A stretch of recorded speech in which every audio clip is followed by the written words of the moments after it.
I never told anyone, not really, not in the way that mattered, that I used to be afraid of being alone.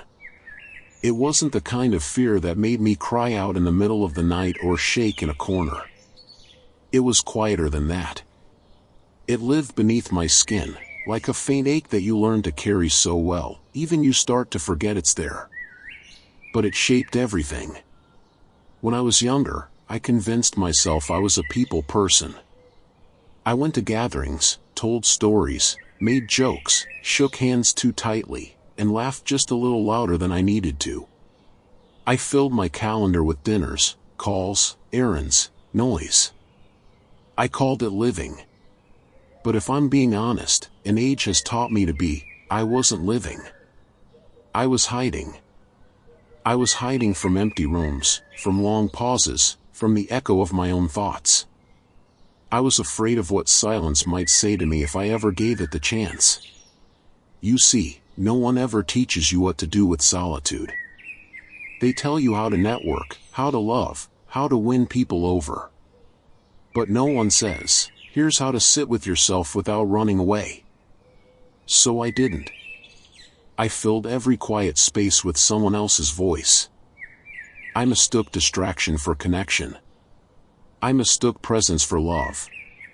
The fear grew quietly. I feared nights when no one called. I feared meals eaten without conversation. I feared walking into my apartment and hearing nothing but the creak of floorboards and the sigh of the fridge. I feared being alone, not just physically, but emotionally, spiritually, invisibly alone. And yet, I never told anyone. Because how do you say, I'm afraid of my own company without sounding broken? It's a strange thing, this fear. It doesn't scream. It waits. It waits until the noise fades. Until the parties end. Until the person you lean on stops calling. Until life slows, as it inevitably does, and suddenly it's just you. And in that moment, if you've never learned how to be with yourself, it feels like drowning in shallow water. For a long time, I thought I could outpace it. I filled my life with people, not all of them good for me, but they were there, and that seemed to matter more than how they made me feel. I stayed too long in conversations I didn't care about. I smiled when I didn't want to. I stayed in relationships long after love had quietly packed its bags. Because being with someone, anyone, felt safer than being alone with myself. Now that I look back, I see how much I gave away out of fear. Time. Energy. Kindness. Truth. I bent myself to fit rooms that didn't know what to do with silence. I filled my ears so I wouldn't hear what my heart was whispering. You're lonely, and not in the way more people will fix. But here's the gentle truth I learned over time: the fear of being alone isn't about the absence of others. It's about the absence of peace within yourself. I wasn't afraid of silence. I was afraid of what I hadn't made peace with yet. I'll tell you more in time, how that fear changed me, how it followed me, how it eventually softened. But for now, let me say this. If you're listening to this because the night feels a little too quiet, or the house feels a little too big, or your heart feels a little too heavy, I understand. I really do.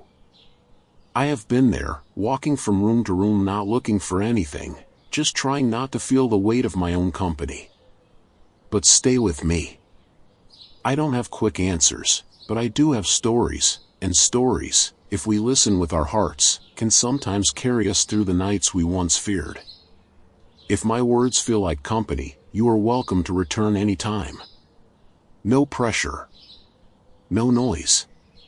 Just two old souls, quietly not being alone together. Some of the loneliest moments of my life didn't happen in empty rooms. They happened in crowded ones, rooms filled with laughter, with familiar faces, with the clinking of glasses and the rhythm of conversations I couldn't seem to feel part of. I used to think that if I just stayed surrounded by people, the loneliness would stay away. So I kept myself busy: dinner invitations, work functions, holiday gatherings. I said yes to things I didn't want, stayed longer than I should, and smiled like I was exactly where I wanted to be.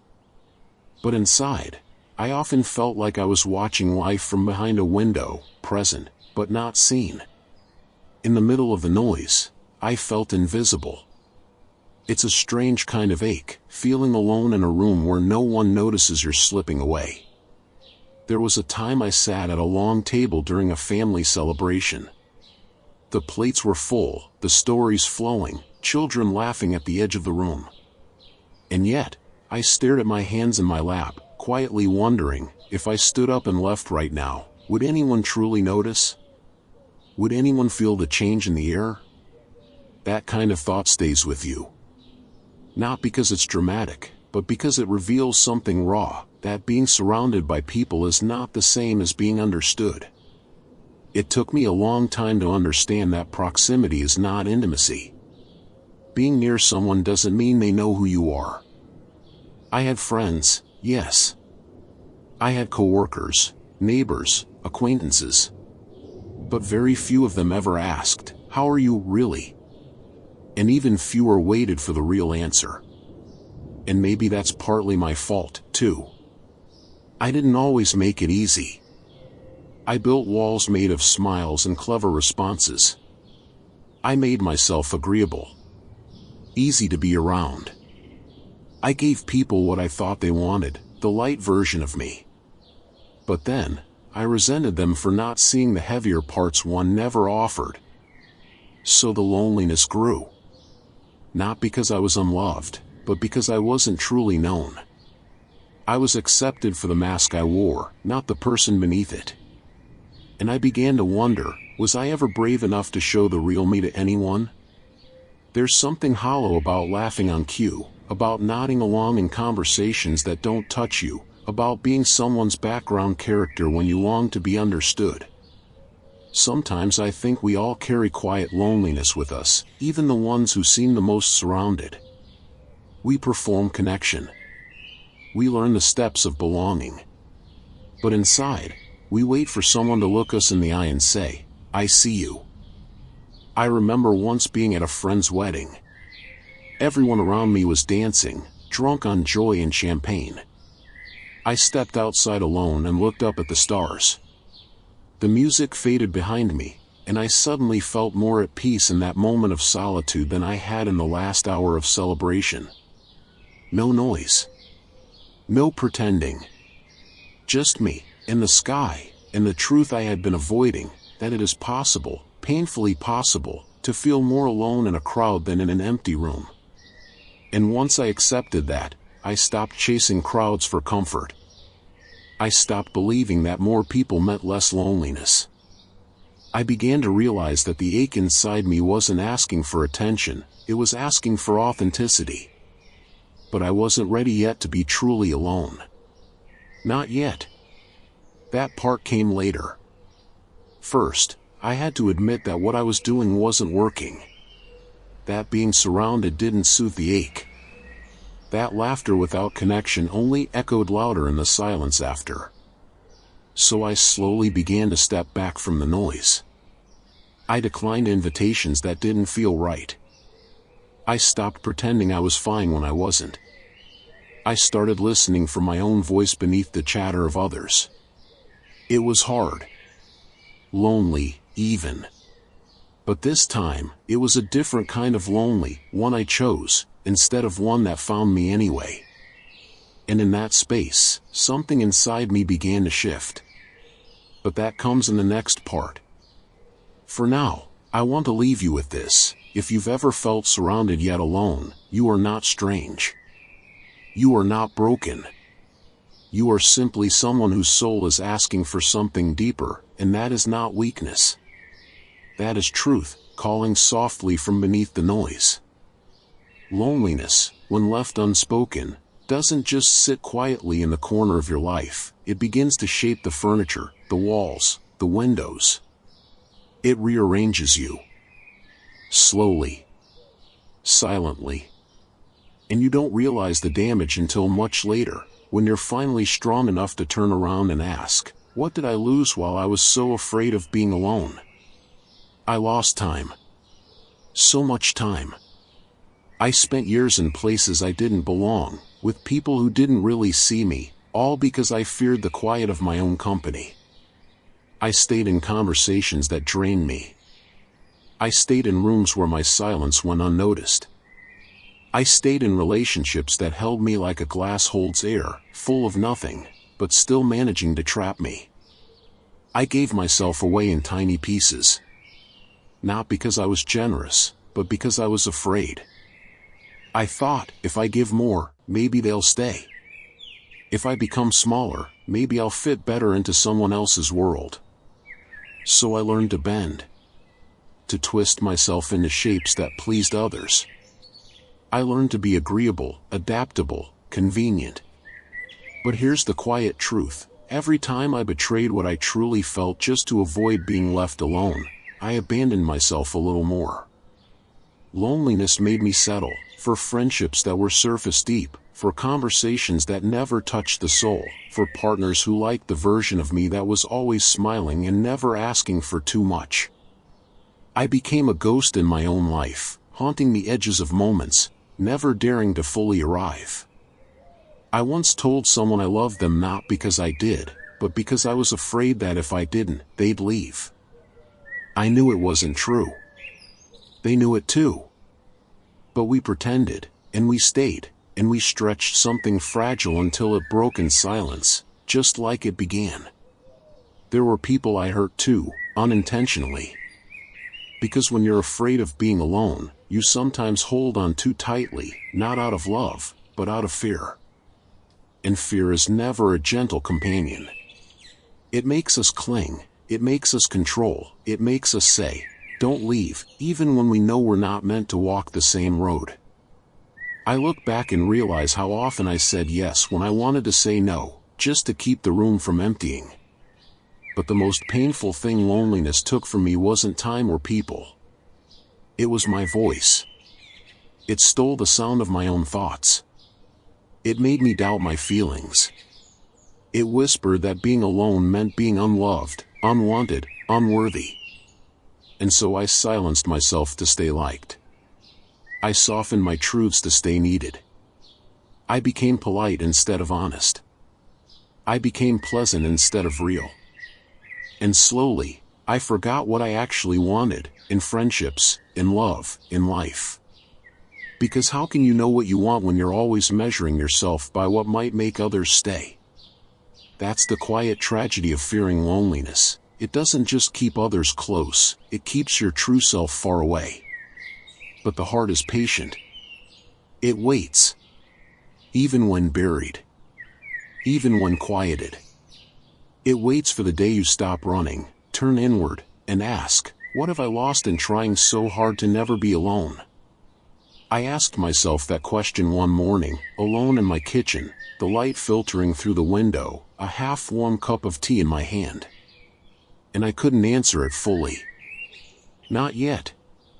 But I felt something stir. A kind of grief, yes, but also a kind of hope. Because once you see what fear has cost you, you begin, gently, to want something different. You begin to wonder what it might be like to sit with yourself not as punishment, but as a kind of coming home.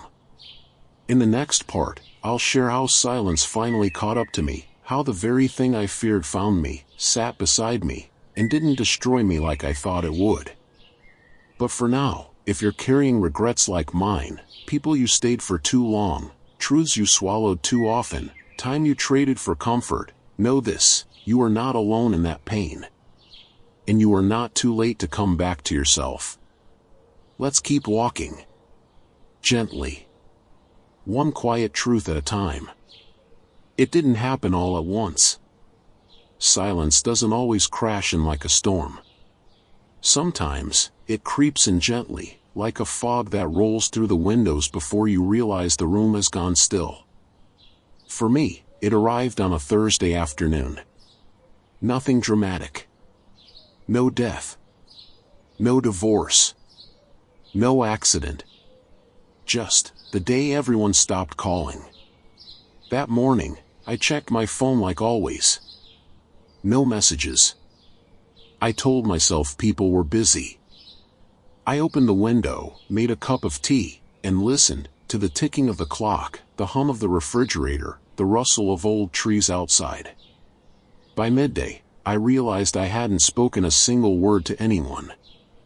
I stood in the hallway of my house, and something about the air felt too still. There was no music, no footsteps, no "Hey, can you come help me with this?" There was only me. And for the first time in years, there was nothing scheduled, no one expected me, and no noise to drown out the quiet. Silence had finally found me. And I didn't know what to do with it. I paced the house, opening and closing cabinets. I turned on the television, then turned it off again. The voices felt fake. I scrolled my phone like it was a lifeline, but even the blue glow felt cold. That day, I felt a kind of panic I didn't have words for. Not the sharp kind, but the sinking kind. The kind that makes you feel like the walls are too wide and the ceiling too far. I kept thinking, is this what it means to be alone? Is this what I've been avoiding? And the truth was, yes. This was the silence I had feared for years. But now it was here. And I had no choice but to let it sit beside me. So I did something strange. I sat down in the center of the living room floor, cross-legged like a child, and I said aloud to no one, "Okay. I hear you. I'm here." It sounds silly now. But at the time, it felt like the bravest thing I had done in years. Because the moment you stop running from silence, it begins to change shape. It's not angry. It's not loud. It doesn't blame you. It just waits. That afternoon, I didn't fill the space. I didn't reach out. I didn't scroll or distract or clean or run. I just sat. I watched the light move across the floor. I listened to the birds. I listened to the sound of my own breath. And slowly, the panic softened. I noticed things I hadn't before, the way the curtains swayed slightly, the gentle creak of the floor beneath me, the warm smell of tea still in the kitchen. And somewhere in that quiet, I heard a voice I hadn't heard in a very long time. My own. Not loud. Not demanding. Just present. Just me. It said, "You're still here." And for the first time, that felt like enough. That evening, I didn't dread the night like I usually did. I didn't fear the dark. I lit a candle, not because I was sad, but because I wanted to, a small light to mark the fact that I had made it through a day of silence without breaking. In the days that followed, I didn't suddenly become a master of solitude. There were still restless moments. Still aches. Still temptations to call someone just to hear a voice, any voice. But the fear had shifted. Because once you face the thing you thought would undo you, and it doesn't, you begin to see it differently. I had been afraid of silence for so long, but when it finally caught me, it didn't scream, it didn't accuse, it didn't shame me. It simply invited me to listen. In the next part, I'll tell you what happened when I stopped running from that invitation, when I stopped fighting solitude and started sitting with it like a companion I hadn't seen in years. But for now, if you're in the middle of your own quiet, if the phone hasn't rung today, if the room feels a little too still, I want you to know, you're not failing. You're just arriving. And that, in itself, is something sacred. Silence, once feared, slowly became something else. After that first day it caught up with me, after the panic, the pacing, the quiet surrender, I found myself wondering what would happen if I stopped treating silence like a threat, and started treating it like a guest. At first, it was awkward. I didn't know what to do with all that stillness. I would sit with a cup of tea and catch my mind grasping for noise. Maybe I should put on the radio, or call someone, or check the news. But I didn't. I let the silence stretch. And slowly, it became less like an enemy and more like a companion. I began to notice small things, details that had always been there but never asked for attention. The way the shadows moved across the wall. The soft groan of the house settling into itself. The hum of the kettle cooling. The way the clock ticked with a kind of rhythm that felt steady, even comforting. There was a strange peace in realizing the world didn't need to be filled. I began to create a small evening ritual. Nothing elaborate, just a few acts that honor the quiet. A warm drink. A candle lit not for light, but for presence. A few lines from a book. A seat by the window where I could see the sky begin to darken. And then I would just sit. I didn't meditate, not in the way people talk about it with apps and posture and breathing techniques. I simply sat, breathing like I always do, letting the day settle. And in that space, something softened inside me. I stopped trying to use silence to get somewhere. I didn't sit quietly hoping for an insight or a healing moment. I just sat because it felt real. It felt honest. It felt like something inside me had been waiting years for me to stop and listen. Sometimes thoughts would come, regrets, memories, little aches I'd been ignoring. But instead of pushing them away, I let them pass through. I'd whisper, "You're allowed to be here too." And then they'd go, like clouds drifting across the evening sky. One evening, I looked around my quiet living room and realized, I didn't feel lonely. I felt whole. There was no music. No laughter. No conversation. Just me, sitting, breathing, present. And that, my friend, was a turning point. I no longer needed someone else in the room to feel real. I didn't need noise to feel alive. I had started to trust the quiet. And in trusting it, I began to trust myself. That's the quiet gift of sitting with silence. It doesn't fix your life. It doesn't erase your past. But it helps you return to the part of yourself that isn't afraid anymore. The part that isn't always performing, always proving, always pushing. Silence shows you what's still true when everything else has fallen away. It shows you that your thoughts don't have to control you. That your worth doesn't depend on being seen. That your peace isn't somewhere out there, waiting to be found. It's already here, under the noise, waiting to be remembered. Now, I don't run from silence. I seek it. Not all the time. I still love the sound of voices, of laughter, of music playing softly on a Sunday morning. But I no longer fear the spaces between those sounds. I welcome them like you welcome a deep breath. Sometimes, I'll sit for an hour without checking the time. I'll drink tea slowly. Watch the sun fall behind the trees. And in that silence, I remember, I'm not waiting for anyone to arrive. I'm not lonely. I'm simply here, and that is enough. In the next part, I'll tell you about the small discoveries I made in this stillness, little moments that taught me how to enjoy my own company again. But for now, if silence is sitting beside you tonight and you don't know what to say to it, try this. Don't say anything. Just breathe. Let it stay. You don't have to fill it. You only have to not run from it. And in time, it will begin to feel like home. When I stopped fearing silence, I began to hear something I hadn't heard in years. My own voice, not the loud one that tried to impress, not the scared one that begged to be loved, but the quieter one, deep inside, that simply asked, "What do you enjoy when no one's watching?"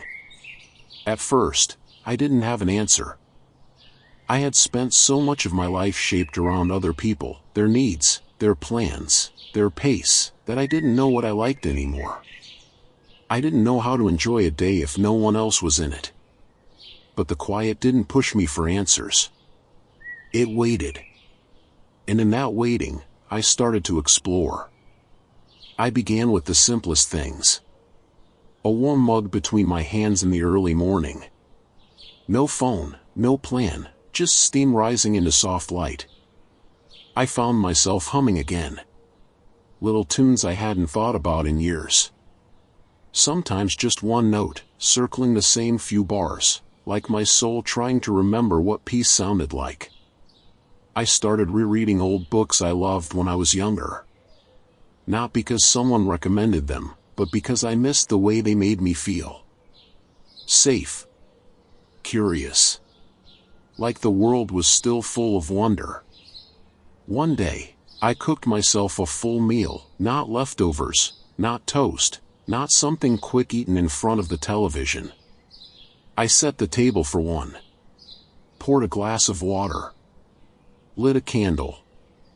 And I sat down not because someone was coming over, but because I was worth showing up for, too. These small acts, they might not sound like much. But they mattered. They were proof that I could be company for myself. I began walking without destination. Just down the street, into the park, along quiet sidewalks. I noticed the way the trees swayed when no one was paying attention. I watched old dogs sniff the same patch of grass like it was the first time. I watched my breath in the cold morning air and thought, I'm still here. There's something powerful about becoming your own friend. I'm not talking about isolation. I'm not saying we don't need other people, we do. We need love, connection, warmth. But what I learned is this. If you can't stand to be alone with yourself, no amount of company will fill that space. When I was younger, I thought being alone meant something was wrong. Now, I see it as a place to return to. A place to rest. A place to remember who I am when I'm not performing for anyone else. I began talking to myself, out loud sometimes. Not in madness, but in kindness. That was hard, I'd say after a rough day. You did your best, I'd whisper after a restless night. Let's rest now, I'd murmur, as I pulled the covers up. It's strange how comforting your own voice can be when it's no longer full of judgment. There were still moments of ache, of course. Memories that rose up without warning. An empty chair across from mine. A birthday with no call. But I learned not to fight those moments. I let them sit beside me like old friends who visit, not to stay, but to remind me of how far I've come. I wrote more. Scribbles in the margins of old notebooks. Fragments of thoughts. Little letters I never sent. I didn't write for approval.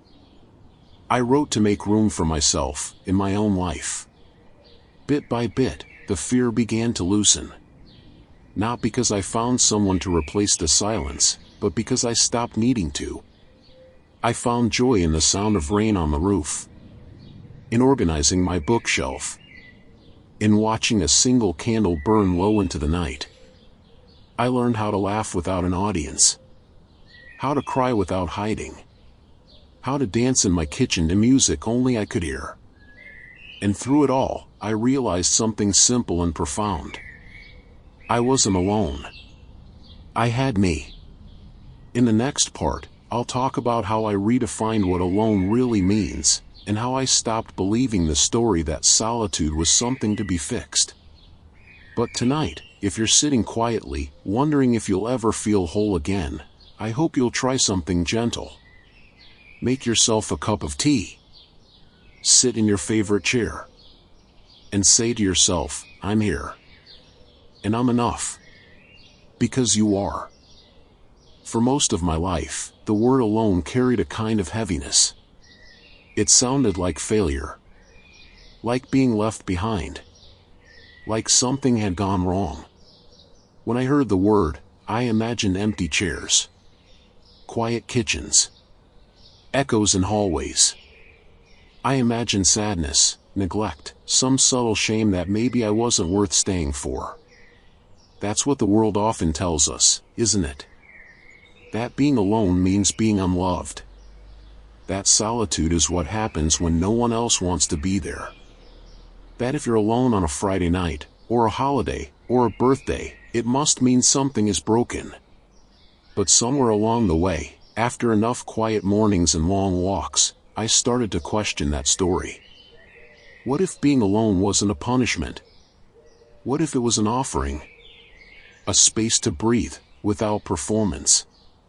A moment to hear your own thoughts, without interruption. A pause between the noise, where you can finally hear what your soul's been trying to say all along. I realized that much of my pain around aloneness had less to do with the experience itself, and more to do with the story I told myself about it. I'd think, I'm alone, therefore I'm lacking. But what if it was simply, I'm alone, therefore I'm with myself? That doesn't sound so tragic, does it? So I began to change the words I used. Instead of saying, I spent the weekend alone, I'd say, I spent the weekend quietly. Instead of I live alone, I'd say, I live peacefully. Language matters. Because how we speak about something shapes how we feel about it. And the more I softened my language, the more I noticed something. I didn't feel empty anymore. I felt steady. There's a richness to solitude that I never noticed before, not until I stopped trying to escape it. You begin to see beauty in details, the slow dance of dust and sunlight, the sound of your own steady breath, the satisfaction of a day that belongs entirely to you. You realize that you can laugh, out loud, even if no one hears it. You can cry, and comfort yourself, and still feel held. You can experience joy that isn't about being seen, but about simply being alive. That kind of joy is quiet, yes, but it's real. I began to see being alone not as a lack of something, but as the presence of something else, presence itself. And here's the most surprising thing, once I stopped fearing aloneness, I stopped feeling so lonely. Because loneliness, at least for me, wasn't really about being without others. It was about feeling disconnected. From them. From myself. From meaning. But when I started to connect inward, when I began to feel with myself instead of without others, the ache eased. Now, I look at the word alone and I don't hear sadness. I hear stillness. I hear space. I hear sovereignty. I am not abandoned. I am simply not crowded. And there is peace in that. In the next part, I'll share what happened when I truly stopped searching for someone else to fill the quiet, and what I found waiting for me instead. But for now, I offer you this. If the word alone still feels sharp in your chest, try changing the way you say it. Try saying I am here with myself. Try saying this is my moment to be whole. Because alone doesn't have to mean empty. Sometimes, it simply means free. I spent a long time searching for someone who would make the quiet bearable. A friend who'd always be there. A love that would stay. A presence that would make the rooms feel warm, even on the coldest nights. I wasn't looking for perfection, just something that felt like safety. Someone who'd sit beside me and say, I'm not going anywhere. But no matter how many people I met, no matter how many good hearts I leaned toward, I kept feeling that same ache, the fear that, eventually, they'd leave, or I'd change, or the closeness would fade like it always seemed to do. So I kept searching. I searched in conversations that left me emptier than before. In attention that felt good for a moment, then disappeared. In relationships where I gave more than I had, just to avoid the sound of being alone again. But here's what no one tells you when you're searching from fear. No one else can fix the parts of you you're unwilling to sit with yourself. One day, I'm not even sure when it happened, I stopped trying so hard. Not out of bitterness. Not out of giving up. But out of sheer quiet exhaustion. I stopped refreshing messages. I stopped wondering who would call. I stopped waiting for someone to show up and make everything feel okay. And in that space, I didn't fall apart. I found something else. Peace. Not the loud kind. Not the type you announce or share on social media. Just a small, steady calm. Like a cup of tea that stays warm long enough to finish slowly. Like the comfort of a familiar room. Like the way your shoulders drop when no one is asking anything from you. I began to feel okay, not because someone else arrived, but because I finally did. I showed up for myself. Without pressure. Without agenda. Just presence. I cooked because I was hungry, not because anyone was watching. I lit a candle at night, not to impress, but to soften the dark. I stopped searching for someone to fill the silence and began listening to what it was offering. And what it offered was kindness. Kindness to rest when I was tired. Kindness to cry when something hurt. Kindness to laugh, even when I was alone, especially then. I realized that the searching had never really been for people. It had been for peace. For home. For enoughness. And once I stopped chasing it out there, I started to recognize it in here, in the way I began to trust my own rhythm. In the way I forgave myself for needing quiet. In the way I no longer felt like something was missing when I walked through the door and only heard my own footsteps. What I found when I stopped searching wasn't dramatic. It wasn't flashy. It didn't come with music or epiphanies. It came in the shape of ordinary days that felt okay just as they were. And you know what surprised me most? Once I stopped grasping, once I stopped holding out my hands for someone else to give me what I thought I lacked, people showed up. Not because I needed them, but because I no longer clung to them. I met others who had also stopped searching. People who knew how to sit in silence without needing to fill it. People who had learned that presence is more powerful than rescue. We connected, not out of desperation, but out of recognition. But even if they hadn't come, I would have been okay. Because I had already found something more valuable than company. I had found contentment. In the next part, I'll talk about what it feels like to live life at your own rhythm, without rushing to catch up to anyone, or slow down to match someone else. But for now, if you are tired from all the searching, if your hands are sore from reaching, if your heart is aching for something that feels like home, try resting instead. Try letting the quiet speak. Try letting the world come to you, or not. And see what stays, when you finally stop chasing. You might find, as I did, that what you needed was never missing. It was just waiting, for you. One of the most unexpected gifts of learning to be alone is this. You begin to move through life at your own pace. And for me, that pace is slow. Not sluggish. Not stuck. Just unhurried. Like a river that no longer needs to prove anything to the ocean. When I was younger, I lived on borrowed rhythms. I woke when others woke. I moved faster when they hurried. I made plans because I was afraid not to. I matched my energy to rooms I didn't belong in, rooms that made me feel like too much, or not enough, depending on who was looking. It wasn't always conscious. I didn't think of myself as someone trying to keep up. But now that I've stepped away, I can see it clearly. I was always adjusting. Always reacting. Always measuring myself against people who didn't live inside my story. And I was tired. Deeply tired. It wasn't until I spent long stretches alone, unobserved, unmeasured, that I began to notice the way my body wanted to live. Slower mornings. Wider breaths. More pauses between tasks. Fewer shoulds. More "this feels right for me." I used to feel guilty for going slow, like rest needed to be earned. Like stillness was laziness unless you could prove productivity later. But who made that rule? And why did I believe it for so long? In solitude, I discovered that peace doesn't come from finishing everything on the list. It comes from doing the things that matter, and letting go of the rest. I eat when I'm hungry now, not just when the clock says I should. I sleep when my eyes ask me to. I don't overbook my days.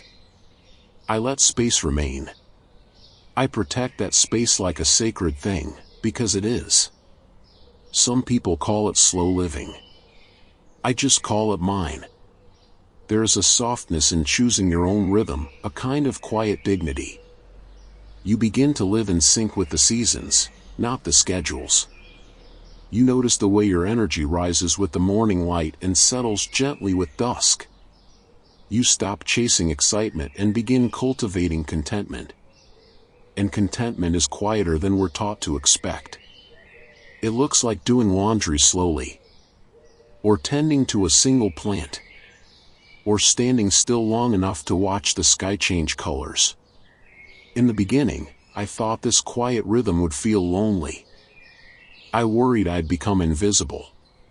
But the opposite happened. I became more present. Present to my breath. To my home. To the way tea tastes when you actually sit to enjoy it. To the sound of birds at dawn. To the small ache in my chest that says, "You've lived a lot, and you're still here." I didn't need noise to feel alive anymore. I didn't need approval to feel valid. I didn't need plans to feel purposeful. I only needed to remember that this breath, this moment, this quiet path, is enough. Now, when people ask how I spend my days, I smile. Not because they're exciting in the way the world defines it, but because they're mine. Gentle. Chosen. Free. In the next part, I'll share the final truth, how I came to love not just the rhythm, not just the peace, but the beautiful fact that I am alone, and I am okay. But for now, if your life has felt too fast, if your soul has been asking for a pause you keep ignoring, try this. Wake up slowly tomorrow. Don't reach for your phone. Make something warm. And ask yourself, what would this day look like if I didn't rush it? You may find, as I did, that peace isn't in the finish line. It's in the pace you choose to walk. There is a moment, after all the noise has settled, when you realize something has changed, not in the world, but in you. One morning, I woke up and didn't reach for my phone. I didn't check who had messaged. I didn't feel the ache to be noticed, or the itch to be needed. I simply sat at the edge of my bed, watched the light move across the wall, and whispered, "This is enough. I am enough." It wasn't a grand realization. There was no music playing, no quote on the wall, no dramatic turning point. It was just quiet. But in that quiet was the truth I had been chasing for years. I am alone, and I am okay. Not lonely. Not forgotten. Not lost. Just alone, and finally, not afraid of it. There's a kind of freedom that comes when you no longer need company to feel complete. When your peace doesn't depend on someone else's presence. When your heart stops asking, "Who'll stay?" and starts asking, "How do I stay with myself?" This doesn't mean I don't love people. I do. Deeply. It doesn't mean I don't miss them when they go, or wish for arms around me when the night gets long. It simply means I no longer confuse solitude with suffering. Now, I light candles for myself. I prepare meals for one, with care, not apology. I laugh out loud when I read something funny, even if no one else hears it. I walk slowly, breathe fully, cry freely, and love gently, all in the quiet company of myself. And sometimes, someone joins me. Sometimes a friend visits, or a neighbor waves, or a memory sits beside me like an old song. But when they go, I don't collapse. Because the part of me that once begged for company, that desperate child inside who thought being alone meant being unlovable, that part is resting now. It knows that I will not abandon myself again. If you're still afraid of being alone, I understand. It's not a fear you can talk yourself out of in one day. It's a fear you walk through, slowly, gently, until it becomes something else. Until it becomes space. And then it becomes stillness. And then, one day, it becomes home. And if that feels far away right now, that's okay. All you have to do is stay with yourself a little longer than you used to. You don't have to love the silence yet. You just have to stop running from it. The rest will come. Softly. Steadily. In the way all good things do, not when we force them, but when we make space for them. So tonight, I sit here in a quiet room. No music. No visitors. No applause. Just the sound of a candle flickering and the deep, slow breath of a soul that finally feels safe in its own company. And I say this, not as advice, not as wisdom, just as one voice to another. You will be okay. You are already more okay than you think. You are not broken. You are just learning to be enough for yourself. And that is not loneliness. That is liberation. Thank you for walking with me through these quiet truths. If you ever need company, these words will be here, like a friend who doesn't knock, but waits patiently by your side until you're ready to listen again. Good night, dear soul. Be alone. Be at peace. And know, always, you are okay.